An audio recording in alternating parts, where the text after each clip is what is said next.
এরকম কালাভুনা খেতে কার না মনে চায়, আর সেটা যদি হয় গরুর মাংসের কালাভুনা। আসসালামু আলাইকুম, আশা করি সবাই ভালো আছেন। আজকে আমি রান্না করলাম গরুর মাংসের কালাভুনা। আর এই গরুর মাংসের কালাভুনা সবার কাছেই পছন্দ, কিন্তু এখন সবাই ব্যস্ত, সময় খুব কম। তাই আমি চেষ্টা করেছি খুব অল্প সময় অত্যন্ত সহজভাবে কালাভুনা করে দেখানোর জন্য। ভিডিওটা একদম শুরু থেকে শেষ পর্যন্ত মনোযোগ দিয়ে দেখুন, কারণ আমি দেখাবো স্টেপ বাই স্টেপ প্রক্রিয়া। চলুন দেরি না করে শুরু করা যাক আজকে অসাধারণ কালাভুনা রান্নার রেসিপি।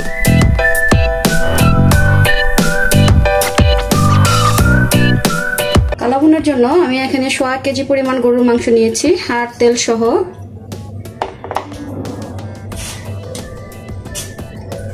দিয়ে দেব পেঁয়াজ বেরেস্তা 1 কাপের মতো,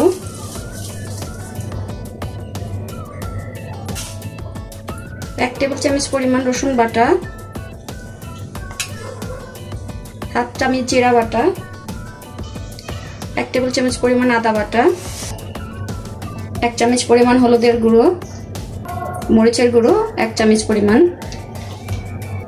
বেরেস্তা করেছিলাম সেই তেলটাই আমি এখানে দিয়ে দেব।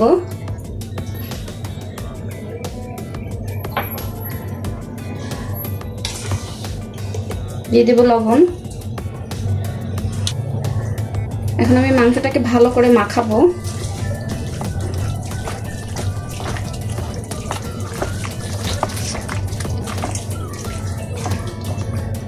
মাংসটা মাখানো হয়ে গেছে। অল্প সময়ের ভিতরে রান্না, তাই আমি মাংসটা প্রেসার কুকারে কিছুক্ষণ সেদ্ধ করে নিব। মাত্র 2-3টা সিটি দিলেই হয়ে যাবে।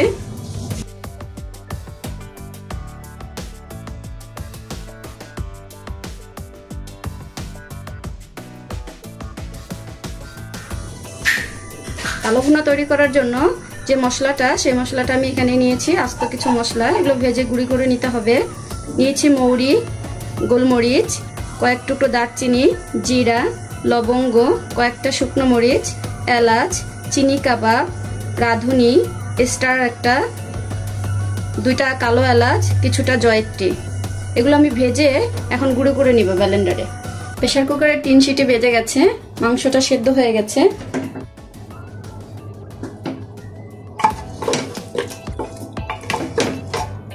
মোটামুটি সেদ্ধ হয়ে গেছে প্রায় 80%, আর 20% বাকিটা রান্নার মধ্যে হয়ে যাবে। তো আমি এখন এই মাংসের ঝোলটা ছাড়াই শুধু মাংসগুলো উঠিয়ে নেব। ঝোলগুলো রেখে দিব, ওটা আমি পরে ব্যবহার করব।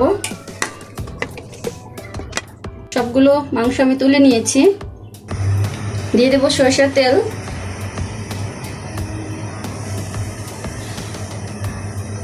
দিয়ে দেব পেঁয়াজ কুচি 1/2 কাপের মতো,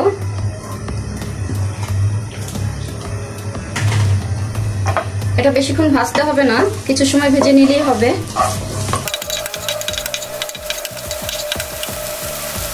দিয়ে দেব 1 চামচ রসুন বাটা,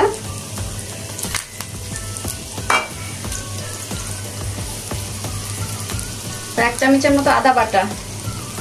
দিয়ে দেব মরিচ গুঁড়ো 1 চামচ, দিয়ে দেব হলুদের গুঁড়ো 1/2 চামচ, দেব ধনিয়ার গুঁড়ো 1 চামচ,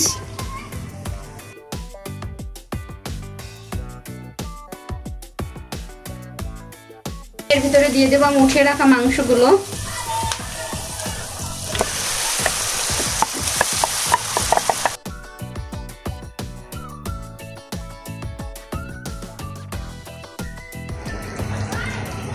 মাংসটা একটু কষিয়ে নিলাম। দিয়ে দিতে হবে 1/2টা লেবুর রস, এতে কালারটা খুব সুন্দর হবে।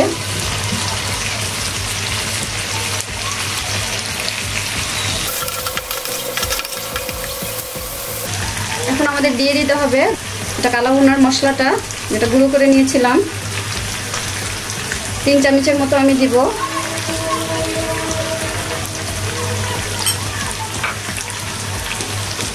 এবং আস্তে আস্তে কষিয়ে নিতে হবে।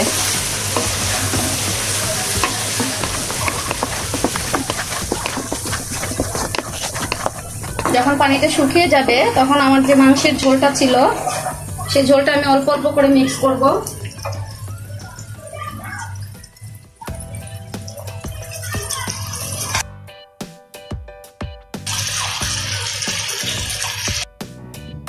চুলাটা হাই হিটে রেখে 10 মিনিট ভাজতে হবে। ফিরে এলাম 10 মিনিট পরে। দেখতে পাচ্ছেন আমার কালা ভুনাটা হয়ে গেছে, চমৎকার একটা কালার এসছে, সেই সাথে সুন্দর একটা ঘ্রাণও বেরিয়েছে। এখন আমি এটাকে নামিয়ে নেব। এভাবে বানিয়ে নিন খুব সহজেই গরুর মাংসের কালা ভুনা। রান্নাটা যদি ভালো লেগে থাকে তাহলে আমার চ্যানেলটি সাবস্ক্রাইব এবং শেয়ার করে আমার পাশে থাকুন। আগামী ভিডিওতে দেখা হচ্ছে নতুন কোনো মজাদার রেসিপি নিয়ে। ততদিন ভালো থাকবেন, সুস্থ থাকবেন আর স্বাদ নিয়ে রান্না করবেন।